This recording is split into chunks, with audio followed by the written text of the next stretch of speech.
nadie o uno está interactuando con él y este no dirige la mirada hacia uno o totalmente está desconectado de lo que uno le pregunta, de lo que uno le dice, de lo que uno menciona. Entonces vamos a ir viendo diferentes etapas de estos trastornos en el del desarrollo intelectual. La siguiente, por favor, Adrianita. Estas, hay también tres conceptos que va a definir esto, es la deficiencia de las funciones intelectuales. Esto va a ser como el razonamiento, la resolución de problemas, la planificación, el pensamiento abstracto, el juicio, esos aprendizajes académicos que no sean tan buenos conforme a la edad que tenga. Entonces va a ser más visible en una persona de mayor edad o un poco más grande. Esto se empieza a ver también a partir de la adolescencia, en donde comenzamos a ver ya rasgos descriptivos o ya rasgos dominantes, en donde el desarrollo intelectual se vea comprometido. El razonamiento en estos pacientes no va a ser el tal cual el razonar, sino va a ser un poco menos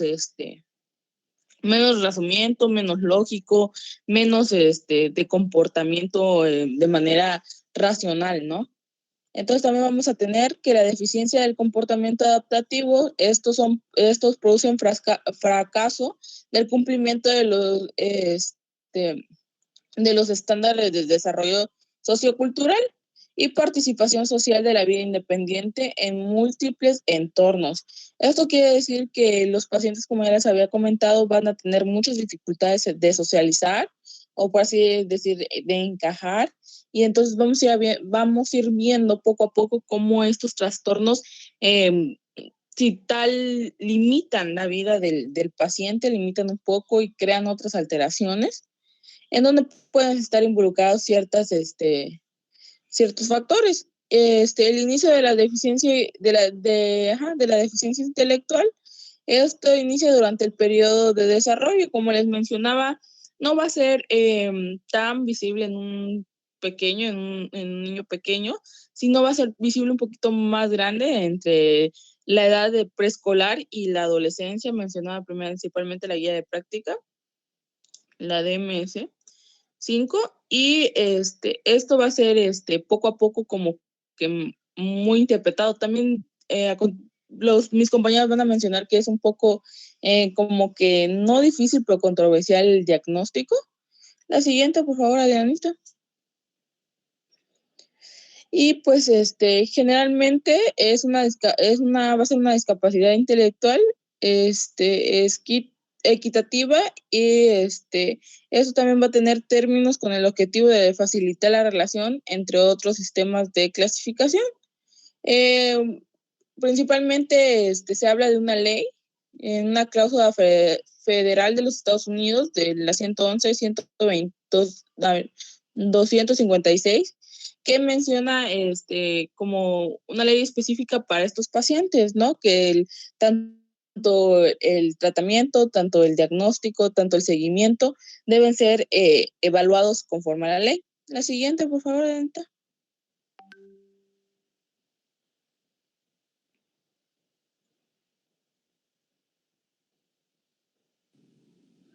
Buenos días, doctor. ¿Sí se escucha? Sí, Will. Sí. Okay. Sí, sí se escucha. Okay, gracias. Buenos días, compañeros. Bien, como había descrito Paola, en cuanto a saber diagnosticar el trastorno de desarrollo intelectual, va a determinarse o nos podemos apoyar bajo algunos ciertos criterios que va a ser la escala de gravedad de la incapacidad intelectual. Estos van a ir desde leve, moderado y grave, según nosotros podamos determinar en qué estadio se está presentando la persona. Y pues va a regirse bajo los criterios de un dominio conceptual, un dominio social y un dominio práctico. Empezando por el dominio conceptual, va a determinarse en cuanto a en qué etapa se está presentando el trastorno, ya que en niños de etapa preescolar es muy clara la diferencia con otro niño que, digamos, esté en una etapa escolar, o sea, más grande, el cual ya esté presentando aún síntomas más manifiestos en cuanto al diagnóstico. Porque en etapa preescolar es muy difícil, ya que estos niños apenas están igual tratando de desarrollarse y desenvolverse de manera cognitiva, en la cual aún el pensamiento y el raciocinio pues todavía está en ese proceso de desarrollo. En niños de etapa escolar y adultos y jóvenes, pues puede existir dificultades en cuanto a problemas de aprendizaje, de aptitudes académicas. En estos niños y en cuanto a jóvenes y adultos, pues va a ser mucho más evidente el enfoque en cuanto al trastorno de desarrollo intelectual. Pues ¿por qué? Porque ya empiezan a presentar mayor dificultades, ya sea en el aprendizaje o si están interactuando de manera social, que más adelante les voy a explicar, es mucho más evidente. En adultos, pues va a existir alteración del pensamiento abstracto y la función ejecutiva. En cuanto, de igual forma, el enfoque más concreto a los problemas y a las soluciones de los problemas, en comparación con otras personas que estén en el mismo grupo de edad, va a ser muy notoria la diferencia, ya que estos pacientes pues van a presentar, no sé, a veces incongruencia entre las soluciones que pueden llegar a dar ante un problema o ante lo que pueda llegar a presentarse. En la siguiente diapositiva, por favor, Adrianita. Ok, en cuanto al dominio social, va a existir una comparación con los grupos de edades similares en cuanto al individuo. Vamos a determinarlo qué tan inmaduro puede llegar a relacionarse con las otras personas o de qué manera se va a llegar a interrelacionar con, ya sea con su familia, con personas cercanas a él o a ella. En esta parte existe una cierta inmadurez, ya que va a presentar el paciente, digamos que un comportamiento mucho menor o inadecuado a la edad que aparenta, y pues de igual forma va a llegar a presentar dificultades en la regulación de las emociones. Se va a ver mayor euforia o puede llegar a interactuar como que si fuese un niño cuando, no sé, tiene la edad de 25 años. Y como ya les había explicado, pues va a ser un comportamiento inapropiado a la edad que va a tener el paciente. Va a existir una comprensión limitada de riesgo de situaciones sociales y en cuanto al juicio social va a ser un juicio inmaduro.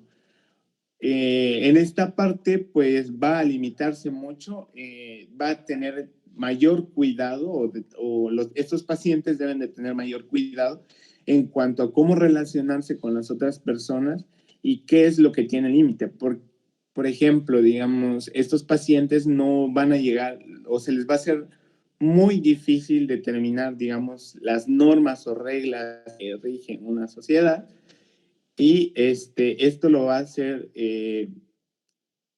mayor en cuanto a que el paciente pues va a necesitar de ayuda para que pueda interactuar o relacionarse. En la siguiente diapositiva. En cuanto al dominio práctico, va a presentar el paciente.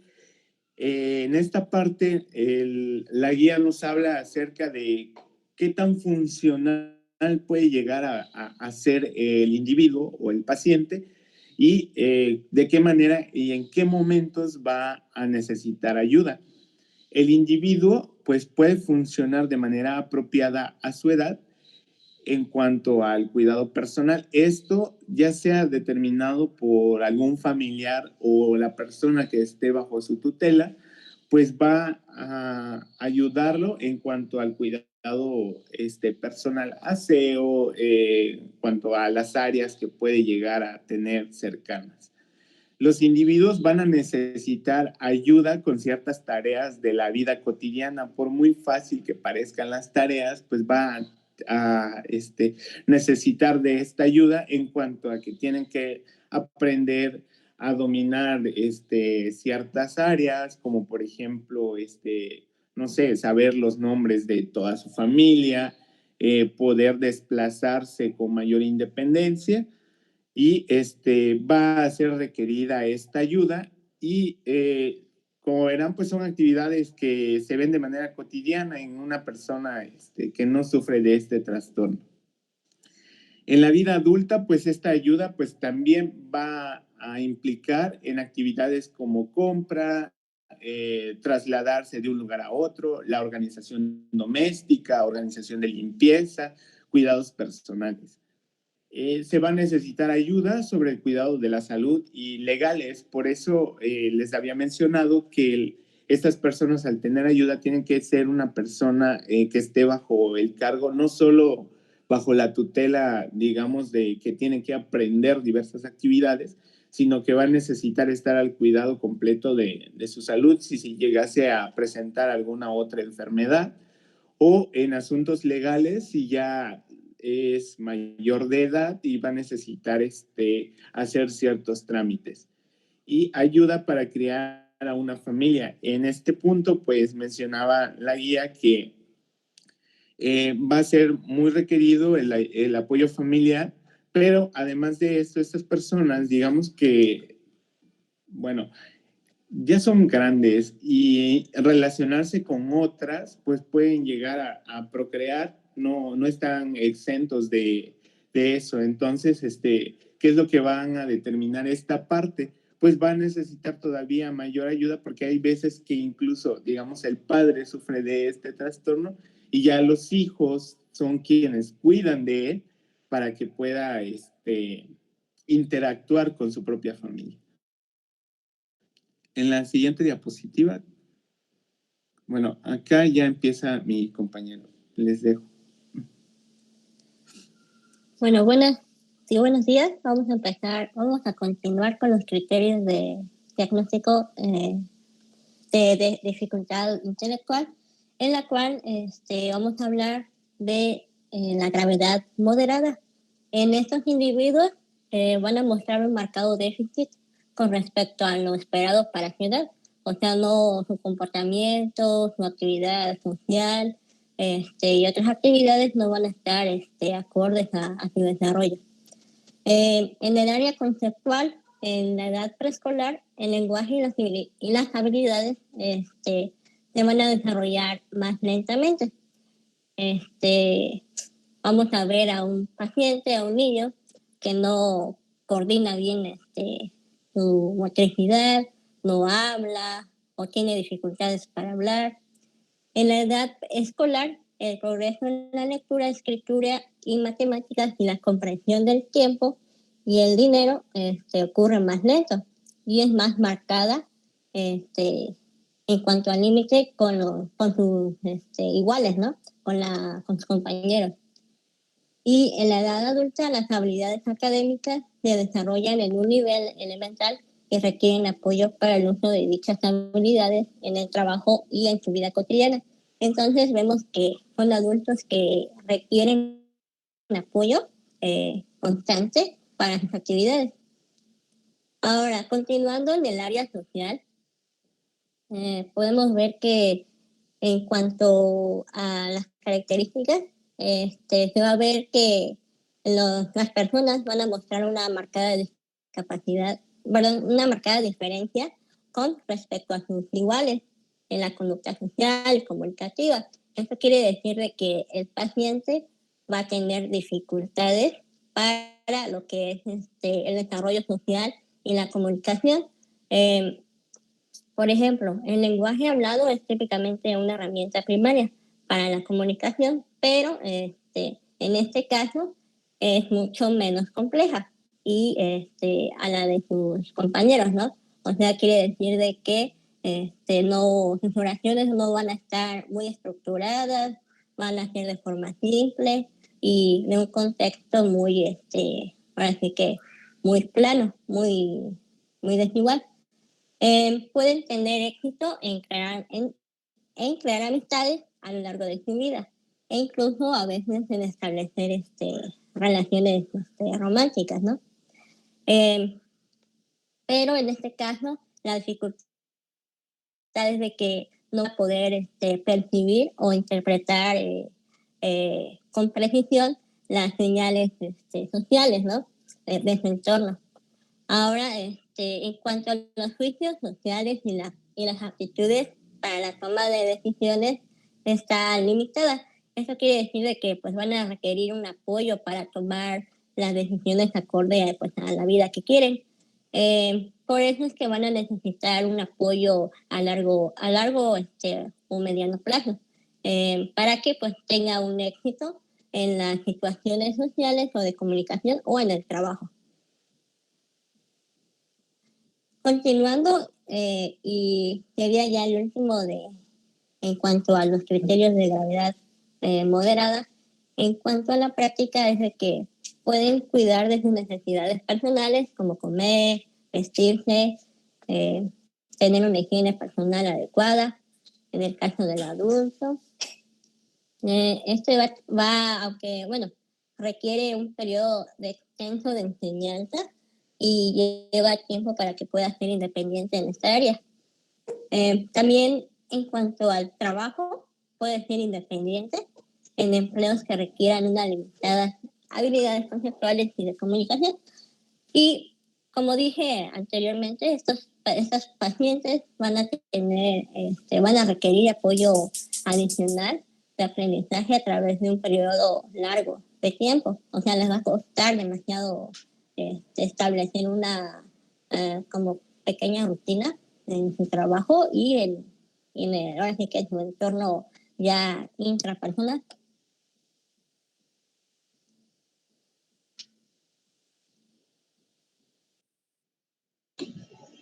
Bien, buenos días, doctor. Vamos a continuar con el siguiente nivel. Con el siguiente nivel en la escala de gravedad, que es como tal grave. Entonces ya vimos que nuestros compañeros, bueno, estamos dividiendo en dominio intelectual, dominio social y dominio práctico. Ya nuestro compañero mencionó lo que cada dominio en general representa. Así que vamos a mencionar el dominio conceptual. ¿Cómo es el dominio conceptual en un paciente con discapacidad intelectual grave? Bueno, las habilidades conceptuales están marcadamente reducidas. Hay poca comprensión del lenguaje escrito o conceptos que implican ya sean menos cantidades, tiempo y dinero. Es decir, en la etapa preescolar, escolar, se empiezan a observar este tipo de discapacidad. No comprende lenguaje escrito, algunos conceptos, lo que implica números y cantidades, no lo comprenden adecuadamente. Los cuidadores proporcionan un grado notable de ayuda para la resolución de problemas durante la vida, es decir, pues van a necesitar siempre la ayuda de otra persona para llevar a cabo sus diferentes actividades, incluso para pues no tienen la capacidad de decidir adecuadamente. Algunos autores mencionan que pueden tener coeficientes intelectuales de 20 a 35. La siguiente, por favor.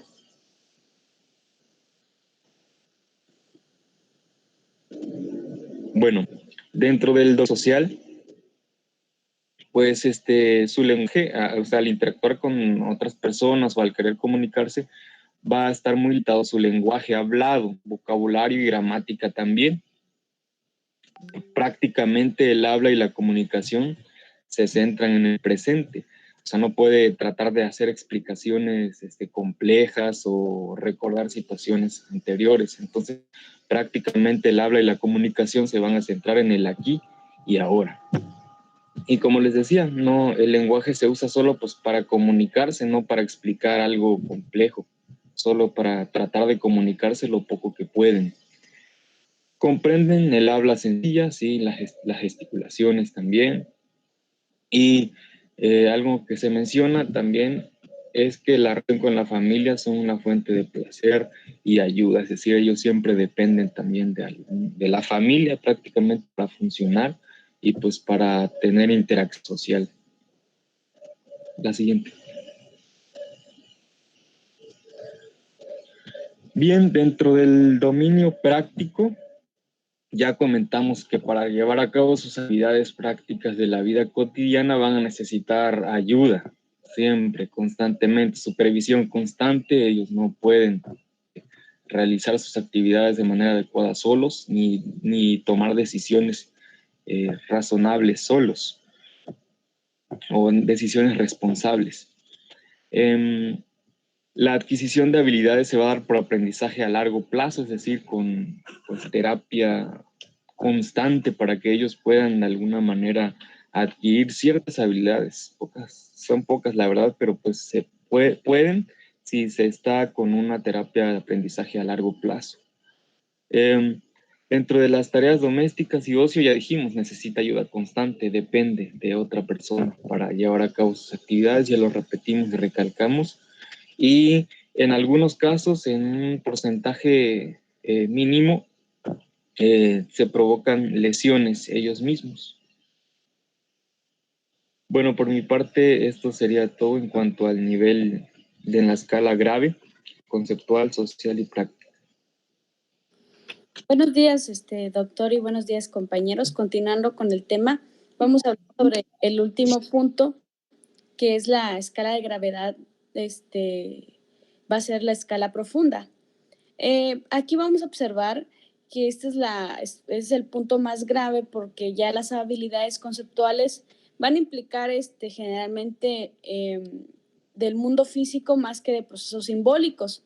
O sea, el individuo va a empezar a utilizar objetos dirigidos a un objetivo para el cuidado de él, del trabajo y del ocio que él presente. La siguiente, por favor, Adri. Bueno, en esta etapa anteriormente se pudo haber adquirido algunas habilidades visoespaciales como la concordancia, la clasificación basada en características físicas, pero el problema es que en este punto van a existir concurrentes alteraciones motoras, sensitivas, que puedan al paciente impedir el uso funcional de estos objetos que él pueda utilizar. La siguiente, por favor. Okay.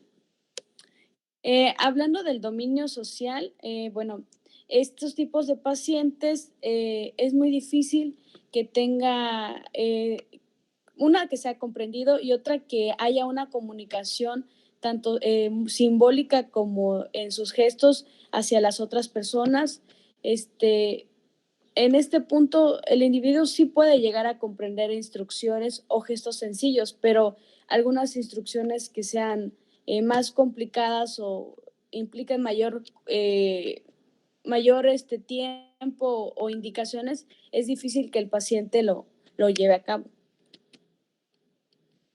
La siguiente, por favor. Bueno, el individuo expresa su propio deseo y las emociones principalmente con la comunicación no verbal y no simbólica. Regularmente estos pacientes tienden a demostrar su afectividad, pero de una manera un poco más brusca, ¿no? Llegan a abrazarte, pero no dicen lo que realmente sienten. Entonces, estos individuos disfrutan de la relación con los miembros que conozcan realmente, que tengan mayor confianza, como los integrantes de la familia, el cuidador y otros parientes, y ya llegan a entablar esa afectividad y responden a interacciones sociales a través de lo que les decía anteriormente, usan señas tanto gestuales como emocionales. La siguiente, por favor. En lo que respecta al dominio práctico, el individuo en esta parte, en este punto, pues obviamente va a depender de otros para todos los aspectos, tanto de su cuidado físico, que lleva día a día, la salud, la seguridad, y también puede participar en algunas actividades dentro del núcleo familiar que no sean tan complicadas para él y que tengan unas instrucciones sencillas para que él logre entenderlas y comprenderlas. Por ejemplo, los individuos sin alteraciones físicas graves pueden ayudar en algunas tareas de la vida cotidiana, como el hecho de llevar los platos a la mesa o incluso enseñarles a tender la cama o recoger sus juguetes o lo que ellos utilicen, para que ellos también dentro de este dominio práctico empiecen a integrarse en las actividades familiares. La siguiente, por favor. Bueno, hay acciones sencillas con objetos, puede ser la base para que estos pacientes se integren a participar en algunas actividades vocacionales con alto nivel de ayuda continua. Por ejemplo, podemos integrar a estos pacientes a que empiecen con actividades recreativas, como el hecho de disfrutar escuchando música, ponerle una película, a veces llevarlos a pasear o participar en actividades, sobre todo acuáticas, para que el paciente se distraiga. Y obviamente nunca dejarlo solo, siempre estar al lado y acompañarlo para que pueda desarrollar estas actividades recreativas. Y la siguiente, por favor. Bueno, esto sería todo por parte del equipo 2. Le agradecemos la atención a todos. Gracias al equipo 2, muy práctico, muy sencillo como debe ser el tema. Es un tema que no nos demanda mucho en la vida profesional y no nos demanda mucho en el sentido estadístico, pues porque no es frecuente que nos lleguen los casos así. Tampoco creo que en el médico general sea frecuente que vean casos así. Sin embargo, es importante que conozcamos el tema. También es importante que dimensionemos la capacidad intelectual de las personas y cómo este desarrollo de la inteligencia se da desde el proceso del desarrollo del niño en la infancia, sobre todo en la infancia, y cómo pueden haber factores que alteren este desarrollo. No hablaron de las causas, no dieron tampoco datos epidemiológicos, pero en general está bien. Las causas son múltiples, prenatales, perinatales y postnatales. Prenatales, de alguna enfermedad en la madre que se transmita al hijo, que se transfiere a través de esa nutrición que le da a través de la placenta, ¿sí? Perinatales, una distocia de parto, una de las más frecuentes es la hipoxia neonatal. Y postnatales, pues también múltiples infecciones, traumatismos craneoencefálicos, etcétera, etcétera, ¿no? Dentro de las prenatales, las genéticas, la más frecuente, el síndrome de Down. Bueno, hay un sinfín de posibilidades de que ese aparato mental que es tan delicado dentro de nuestra economía, dentro de nuestro organismo, se vea dañado, ¿sí? Entonces hay que ser muy cuidadosos en eso. Generalmente en una familia integrada, amorosa, cuidadosa, pues el desarrollo del intelecto se da en términos óptimos. Porque mucho ojo, puede venir un sujeto con toda su dotación genética bien, normal, con un desarrollo intelectual dentro del límite normal.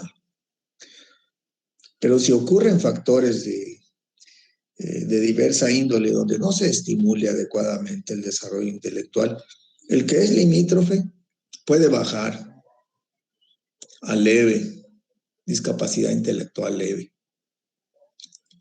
Y el que tiene una discapacidad intelectual leve, con un ambiente armonioso, amoroso, de estimulación temprana, etcétera, etcétera, puede subir y llegar a ser normal. Eso es importante que lo veamos, que lo visualicemos. Bien, y el cuadro clínico pues es una deficiencia en la adaptación, porque eso es lo que nos da nuestra capacidad intelectual, la capacidad de adaptarnos al ambiente en forma óptima para nuestro crecimiento personal. Pero si no tenemos esa herramienta adecuadamente desarrollada, pues nos da muchos traspiés, dependiendo de la severidad, ¿verdad? Y hablando del leve, moderado, grave y profundo. Pues el grave y el profundo pues no tiene dificultades de diagnóstico. El moderado empieza cierta dificultad en el diagnóstico clínico y el leve pues está también un poquito más difícil porque se ve casi normal. Ahí es donde echamos mano de las herramientas de las pruebas psicológicas para valorar la capacidad intelectual. Es como, yo pongo el ejemplo de las anemias, ¿no? Y vemos un sujeto pálido, que se marea, que se siente débil, que se siente cansado, y dice, pues, una anemia clínica, ¿no? Queremos saber el grado de anemia o queremos saber si de verdad le atinamos al diagnóstico de que está anémico. Pues mandamos a hacer un laboratorial, ¿no? Un estudio de laboratorio, una biometría hemática. En este caso dice, bueno, clínicamente parece que está en el límite o es leve.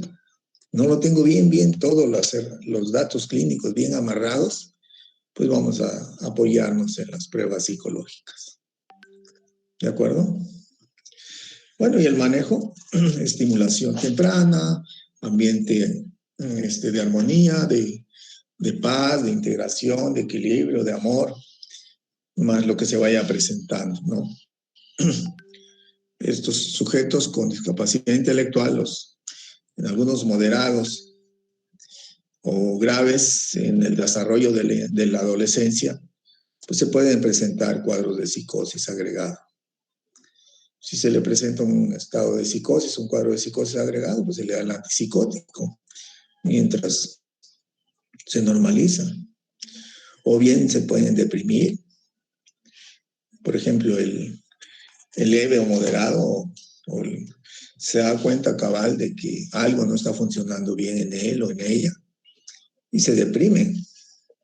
O bien sus compañeritos de la escuela son muy crueles, ¿no? Y el bullying, abusan de ellos, se burlan de ellos, entonces eso los lleva a estados depresivos. Entonces, según lo que se vaya presentando. Cerraría yo el comentario con la frase de Bloiler. Bloiler decía, el discapacitado intelectual o el retraso mental, como se le conocía antes, es el pobre que nació pobre. Y el sujeto con demencias es aquel que nació rico y se volvió pobre. Es decir, perdió. El sujeto con demencia trae un desarrollo intelectual normal y ocurre algún evento y va perdiendo esa capacidad. Y el otro es al revés. ¿Preguntas, comentarios, dudas?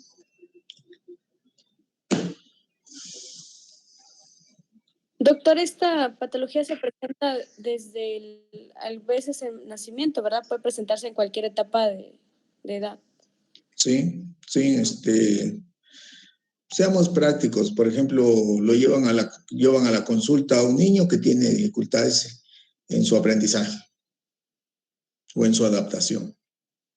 Obviamente te lo van a llevar cuando ya tiene 7 años, 6 años, 7 años, que está en el primero de primaria y no aprende, como decía por ahí, las expectativas no van de acuerdo a su edad. Pues tienes que hacer todo el historial, ¿no? ¿Cómo fue la gestación? Si no fue madre añosa o padre añoso, padres con uso de drogas, si la madre no sufrió alguna infección. O sea, buscar si hubo algo en la gestación, ¿sí? En el perinato o después del nacimiento, ¿sí? En el desarrollo.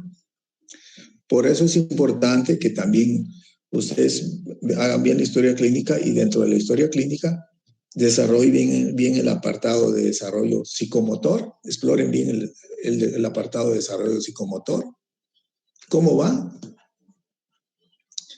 pero tienen que saber cuál es lo normal, ¿no? Porque si yo les digo, no, pues es que es un niño que empezó a hablar hasta los 4 años de edad y ustedes le ponen, no, es desarrollo psicomotor normal. ¿Cómo? Pues no. Ya hay un retraso en el desarrollo psicomotor. Ya hay un indicio clínico de que algo no viene bien. ¿Sí? Desde cuántos meses aguanta el tronco, desde cuántos meses aguanta el cuello, la nuca, ¿sí? Desde cuántos meses ya se sostiene apoyado en algún objeto, que da sus primeros pasos, sus primeras palabras, el control de esfínteres, todo eso. Y bueno, es más el motivo de la consulta, ¿no? Y ahí lo amarramos el diagnóstico.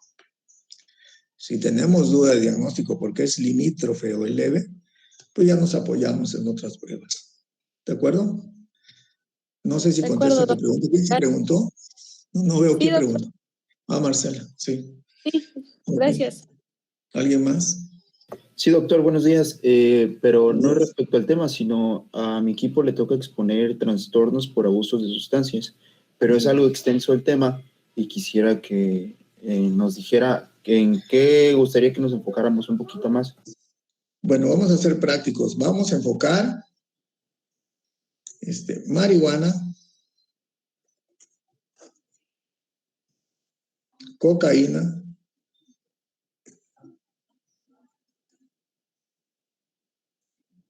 inhalantes.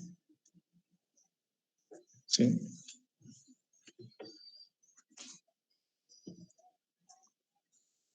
Marihuana, cocaína, inhalantes. Obvio es que el abuso de sustancias es un mundo de cosas, ¿no? Desde los fármacos que prescribimos, que pueden causar dependencia, por ejemplo, las benzodiazepinas, diazepam, lorazepam, oxazepam, bromazepam, etcétera, etcétera. Entonces, pero de eso no vamos a hablar, ¿sí? El alcohol también. Hay un apartado para alcoholismo, ¿no? Es otro tema.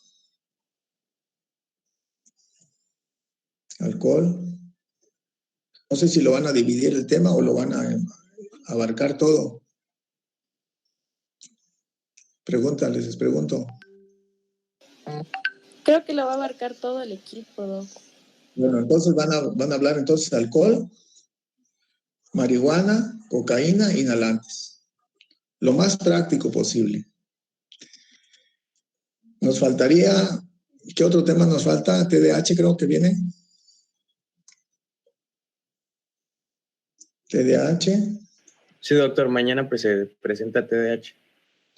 Y el último tema sería urgencias psiquiátricas, enfocado a, sobre todo, riesgo de suicidio.